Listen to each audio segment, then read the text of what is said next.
This is News 12 New Jersey.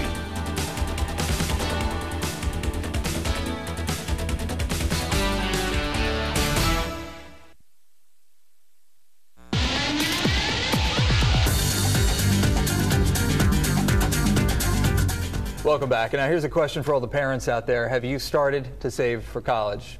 I don't know about you, but the thought alone makes me sweat. It's a good rule of thumb. Start early, save often. Joining us this week to talk college saving strategy is Bob Vandenberg, Chief Operating Officer of Oak Ridge-based Lakeland Bank. Thank you so much for being on the show this week. Thank you, Eric. It's my pleasure. All right, we've got plenty to talk about, and as I said, you know, this is enough to really stress you out and make a parent anxious of thinking about saving for college. So let's get right to it, because we have some pretty startling stats out there of what college costs today. The average for a four-year public college in tuition and fees for full-time out-of-state students, $12,526. That's according to the College Board. For private colleges, an average of $28,500 per year in tuition and fees. So my question to you, Bob, is we've heard some pretty scary predictions about where these costs are going to go. What have you heard? Well, we've heard very similar things. Obviously, there's increases that are coming out, general inflationary increases, and I think costs overall are rising. So it's pretty reasonable to expect that college costs will be six figures down the road for our children and our grandchildren. So that's things we need to plan for. Yeah, a lot more visits to the cardiologist, I guess. All right, let's talk strategy right now. The first thing that you do want to know is you have to know the cost. As you're preparing or starting to save, you need to get a good idea of what that college is going to cost you. Absolutely, and I think it's important to understand the student themselves. Some students are going to need to have some of the foundation through a community college that will have a different cost structure than you're going to have for someone going directly to a four-year school. Other students may be go to specialized schools or do something in-state or out-of-state. So obviously there's a full range of possibilities for the student, and those full range of possibilities result in different costs. Popular topic, the 529 plan. This is a valuable tool for people who want to save, and it's not just for parents, this is for grandparents too. Absolutely. I'm a grandparent, and I have actually two accounts for a 17-year-old granddaughter and an 11-year-old grandson. And we started them very early. There's two basic plans. One is a prepaid plan, which allows you to put money in up front, pretty much guarantee what the college education is going to cost you. One of the challenges with that is obviously it's a large expenditure up front and it's difficult for many people to do. The more traditional 529 plan is a saving type vehicle. Best done actually with a periodic payment coming up, so you get the advantages of dollar cost averaging. And most of those plans are managed by administrators who will dictate the investments within the plan based on the age of the prospective student. And there are tax advantages also with some of the plans. Absolutely, there's tax advantage. This is going to move forward. The earnings are tax deferred as long as they're used for qualified educational expenses.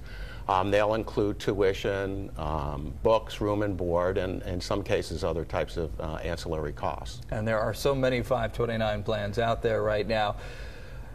We don't even want to think about getting into which ones are the better ones and which ones to steer clear of. But right now, actually, let's move on. Investment accounts. What options are there out there for parents also who want to think about putting some money away, maybe outside of a 529? There are a number of people that prefer to actually self-direct the investment, and those can be done through mutual funds.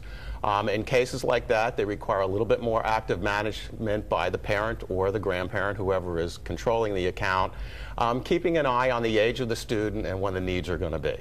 CDs, certificates of deposit. CDs are probably one of your most conservative approaches, FDIC insured up to the limits. A lower interest rate, so a lower earnings, but probably a good component to put into the overall mix of how you're going to finance. And something, of course, that we would be remiss not to mention, loans, federal loans, we have private loans. We need to talk about these because how many kids go to college these days without some sort of loan or some sort of aid? Well, I think some sort of aid is really to the forefront for virtually all students. There's pluses and minuses to that. Obviously, you want to do it in a balanced approach so you don't come out with too much debt. But there are a number of federal programs. Some are based on need. Others look a little bit at the credit side. The private loan arena typically is a little bit more focused on the credit capacity. You probably have more of a need for a financial cosigner, such as a parent or a grandparent, to do that.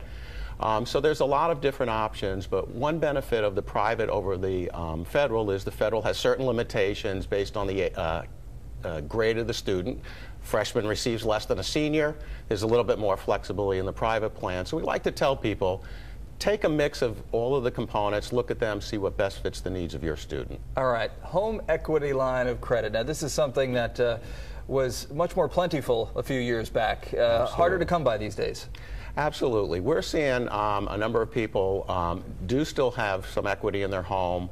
They like the availability of a home equity line of credit. They use the money as it's needed. So the interest carried tends to be a little bit less because you're only spending the money as you need it, whereas some of the other loans, you're starting the interest accrual right from day one.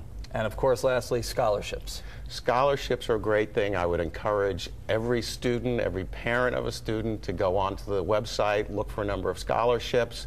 Local organizations provide them based on need, even based on types of careers that the student is pursuing. All right, Bob, thanks. We're going to have to leave it right there. Thank you so much for coming on the show. It's my pleasure. And for the advice. Great to see you. I appreciate the opportunity. And if you have any questions or comments about anything in today's interview, send them to me at itsyourmoney@news12.com. We'll be right back right after this. Thank you.